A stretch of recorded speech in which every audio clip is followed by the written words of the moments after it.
Alors nous voici dans la deuxième partie des nouveautés de la mise à jour 10.0.6 de Final Cut Pro 10. Alors la nouveauté dont on va parler maintenant, c'est le double visualiseur ou le visualiseur d'événements. C'est une nouveauté qui existait, enfin c'est un truc qui existait dans les versions antérieures de Final Cut, pas dans la version 10 et qui existe maintenant. On y accède et ça pour cela il faut que vous appreniez à mémoriser ce raccourci.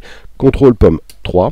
Voilà une fois ouvert ce que donne le visualiseur d'événements. Vous voyez ici, il montre en fait une image qui est dans la bibliothèque d'événements. Je peux changer, je peux aller sur celle-là. Gardons celle-là, elle est pas mal. Et on va la comparer avec celle-là et on va essayer de retrouver la même colorimétrie parce que on veut vous coller les plans côte à côte et on a besoin donc, alors que ça n'a pas été tourné le même jour avec la même lumière, on va voir bien sur le ciel, on voudrait essayer de les rendre le plus proche possible, même si ça ne va pas être parfait, de manière à pouvoir les coller les uns après les autres sans que ça pose un problème. Voilà à quoi peut servir le double visualiseur. Alors première des choses à faire, c'est d'afficher les instruments vidéo. Autre nouveauté propre à la version 10.0.6, vous voyez que ces instruments vidéo, dans leur réglage à eux, on peut afficher plusieurs choses, mais ça c'était déjà le cas, mais on peut les présenter différemment, notamment de manière verticale, ce qui est très intéressant, ça donne une idée plus de la composition de l'image, c'est bien plus cohérent d'avoir les luminances comme ça, et donc maintenant ce sera mémorisé une fois pour toutes. Moi à chaque fois que je les afficherai, au lieu que ça vienne à côté, ça viendra dessous, sauf si je veux effectivement rechanger la présentation et de la mettre comme en verticale. Moi je la préfère ici comme ça, cette présentation. Donc vous voyez, là on est en réglage de parade RVB. On va se mettre sur l'oscilloscope. Hop, et sur la luminance. Et ici on va se mettre sur l'oscilloscope et sur la luminance.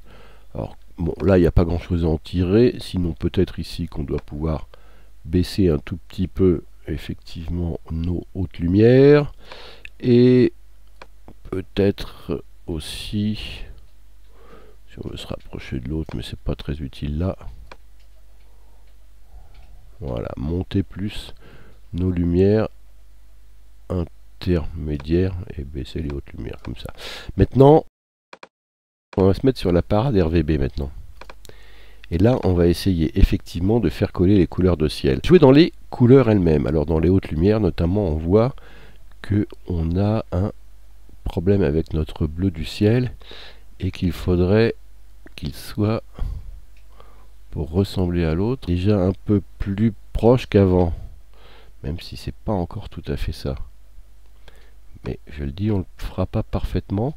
Mais là, cette fois-ci, en redescendant peut-être encore un petit peu la valeur de la luminosité, hop, et en repartant sur les couleurs et en recherchant à tâtons, voilà, là on est plus proche déjà que ce que c'était tout à l'heure. On se rapproche un peu des trois figures et puis aussi on va, dernière chose aussi, on peut utiliser la colorimétrie, bien qu'ici elle donne pas grand chose, il faudrait plutôt l'afficher en vector scope comme ça et ici en vector scope comme ça, et voir, on voit effectivement là qu'on peut jouer sur la colorimétrie encore une fois en poussant cette fois-ci la saturation de manière à avoir, peut-être le Mallement d'ailleurs, à avoir une courbe qui se rapproche un peu de ce qu'on avait là.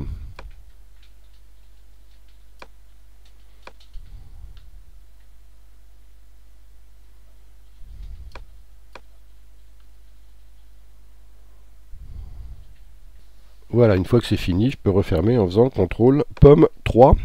Et voilà donc à quoi nous a servi le visualiseur d'événements. Je vais enlever également ici maintenant, je vais masquer mon instrument vidéo.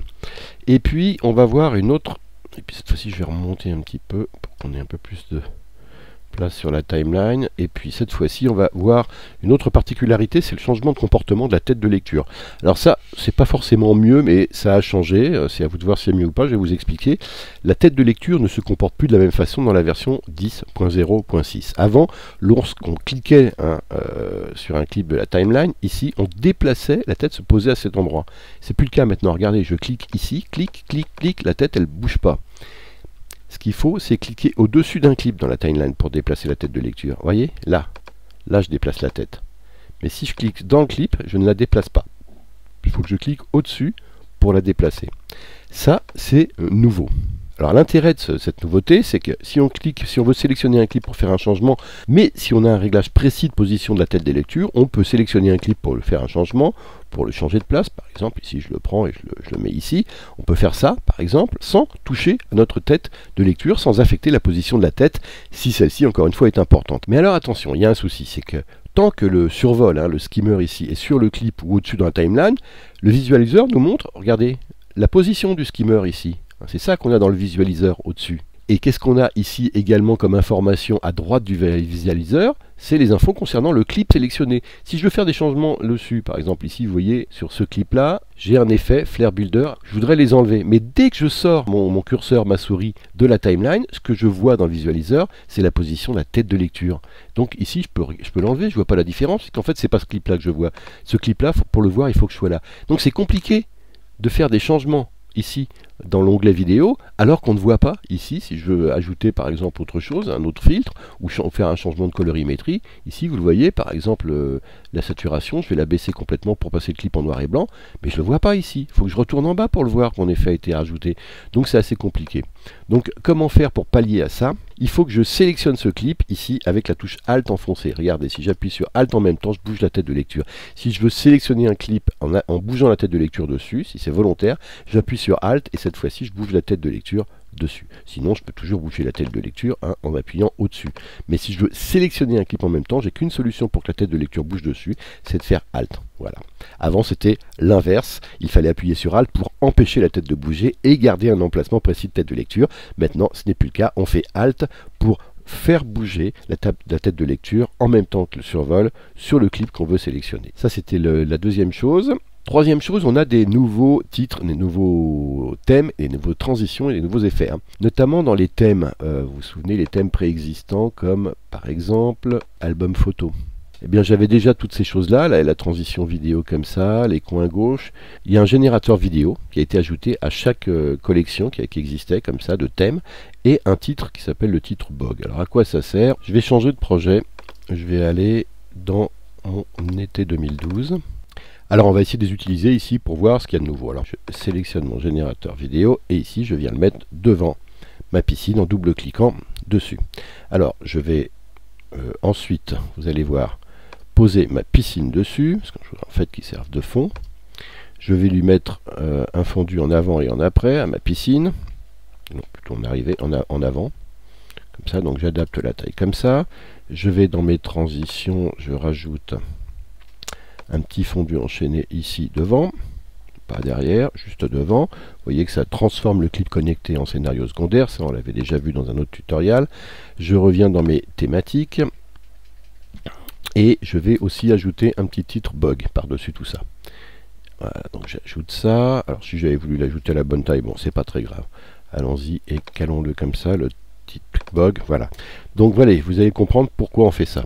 Alors, ici, on a notre flux, notre nouveau générateur vidéo, qui s'appelle flux ici, qui n'existait pas avant et qui fait partie de la collection qui s'appelle Hommage.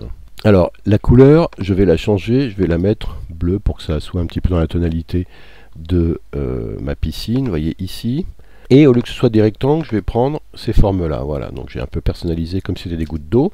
Et alors maintenant, mon clip que j'ai posé par-dessus ici, je vais le redimensionner, je vais changer son échelle. Donc je le sélectionne, et l'échelle, je vais la mettre à 58, par exemple, %. Et vous le voyez ici, cette fois-ci, mon clip, bon, il y a un petit fondu, on va accélérer un petit peu comme ça. Il arrive de cette manière-là, il est posé sur l'eau comme ça. Et ensuite, j'ai un titre ici, donc ce titre-là, ce qui s'appelle le BOG, que j'ai rajouté ensuite, qui fait désormais partie de la collection, mais qui n'y était pas avant. On va le changer de place. Donc on le prend, on va le mettre plutôt là. On va appeler ça Grand Bain. Ça va être le nom de ma séquence. Je vais changer la couleur du titre, donc le BOG. Là, vous voyez, Silver, je vais mettre Aqua comme tout à l'heure. Rectangle, non, je fais Skew, je suis cohérent avec ce que j'ai fait sur le générateur derrière. Et puis, on va également changer la position des lettres comme ça, et puis changer leur taille et leur couleur. Donc, on va jouer ici sur la taille pour la baisser un petit peu, de manière à ce que ça rentre un petit peu mieux. Il faut quand même qu'on arrive à le lire, mais disons voilà, comme ça c'est pas mal, on le remet là. Et on va également changer la couleur, donc mettre une couleur qui soit un peu plus en rapport avec également notre piscine, mais qui qu'il soit lisible quand même. Donc vous voyez, j'ai personnalisé vite fait, comme ça, un espèce de petit fond qui me donne une séquence d'entrée dans ma piscine. Ah oui, alors dernière des choses, sur le générateur, ça peut être une image fixe que je choisis. Vous voyez ici, j'ai par exemple, je trouve que à cet endroit-là, voilà, c'est bien. Je fais image fixe, et hop, au lieu de bouger, mon générateur, c'est une image cette fois-ci, que j'ai choisi. Hein. Et il y a une nouvelle chose également qu'on trouve, c'est un nouvel effet qu'on va trouver dans la valise stylisée, et qui est assez pratique. Donc on va dans styliser. Vous vous souvenez de tout ce qu'on avait dans stylisé. Il y a une nouvelle chose qui a été ajoutée qui s'appelle l'ombre portée ici, et qui permet, bon, on connaît l'ombre sur un texte, mais là de mettre une ombre cette fois-ci sur un objet. Un objet, c'est quoi? Là par exemple, ça peut être sur le titre grand bain, ou sur mon image ici, hein, sur mon plan de piscine. Alors, vous voyez, si j'ajoute hop ici une ombre, vous voyez que j'ai une ombre portée qui vient se mettre là, et regardez cette ombre portée, on peut régler pas mal de choses dessus sur l'ombre portée. Si je détaille ça, on peut régler sa couleur. Donc effectivement, elle peut être en blanc, ou là en l'occurrence on va la mettre en un bleu, un bleu un peu plus foncé que ça, voilà, un petit bleu foncé comme ça, ce sera plus joli. Et puis on peut régler son opacité, c'est-à-dire qu'elle peut être à 100% ou très très faible, comme ça. On va la mettre à peu près vers 80%, hein, voilà, peut-être un peu moins. On peut personnaliser, alors soit on a un réglage personnalisé, soit, regardez, on va prendre les réglages que nous propose le logiciel. Donc il y a l'ombre portée classique, arrière de la perspective, vous voyez, c'est autre chose, avant de la perspective, c'est encore autre chose, ou personnaliser. Alors personnaliser, on part de là par exemple, l'atténuation du flou, comme ça, j'ai un flou plus ou moins fort ici, que je peux régler sur l'ombre, voilà. Ensuite, la position, regardez, ça peut être soit là, soit là, donc je personnalise complètement. Je vais quand même partir, avant de personnaliser, de celle-là, de l'arrière, hein.